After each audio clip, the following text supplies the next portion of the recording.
So over the last couple of years, I've also had the, how do I explain this?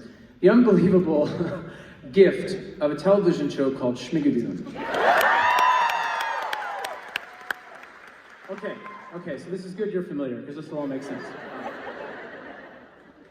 So, when I heard about Schmigadoom, and again, it was in the middle of the pandemic, and it was a very difficult time, and our whole industry was shut down, and I got a call that they wanted to see me for a show that was kind of an homage to musical theater, and it kind of parodied a lot of songs we knew and parodied classical musicals, and it kind of was these two very progressive comics, Keegan-Michael Key and Cecily Strong, set in an old-timey musical town. And I was like, well, that sounds pretty cool.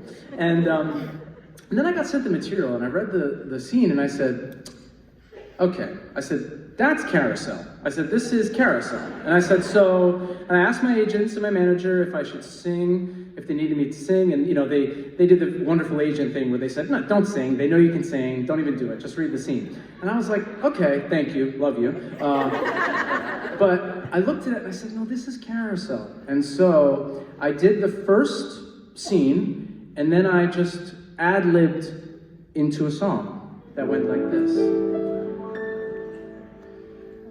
If I loved you time and again, I would try to say all I'd want you to know.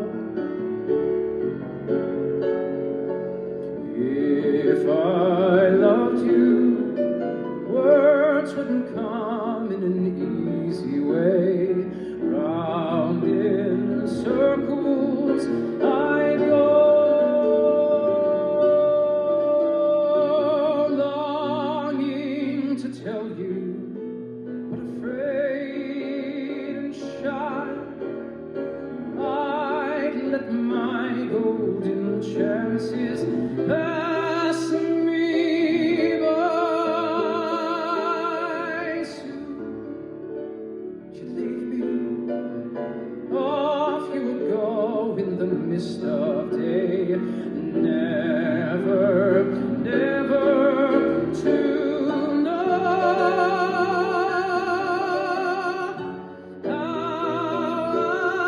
I loved you. If I loved you. So, thank you. Thank you. So, I'm very glad that I did that, because when I finally met Cinco Paul, the writer and creator of the show, who wrote all the music, he said to me, we all knew who you were and we wanted to see you. He said, but when you went into that song, he said, this guy gets it. I know exactly what it is.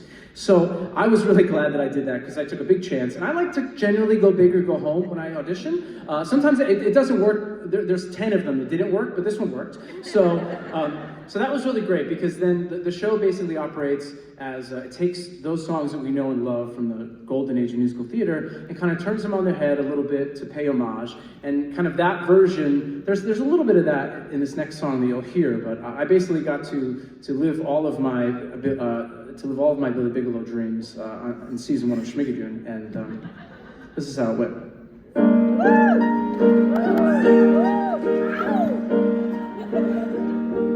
When a squirrel wants another squirrel, he don't bother to get attached. And a robin don't think about the future when he's got an itch to be scratched. I'm like an animal in the wild, so here's a truth to which you must be reconciled.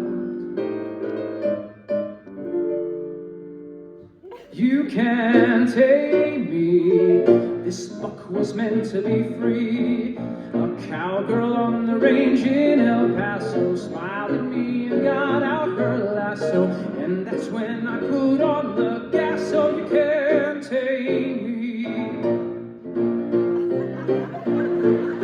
Brian loves this song.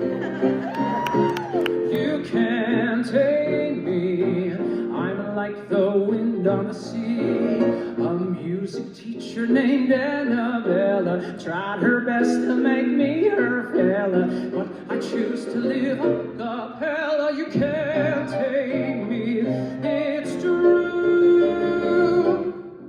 But if anyone could, it'd be someone like you. This next part is very Carousel, if you know the show. And somehow I can see just exactly how it'd be.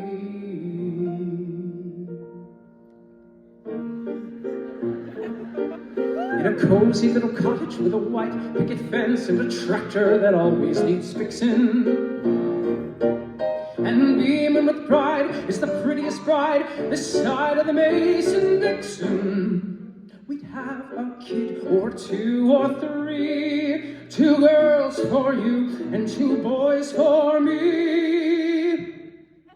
And the 2 of us would share one heart till someday we die one day apart. But that'll never be, 'cause you can't take me.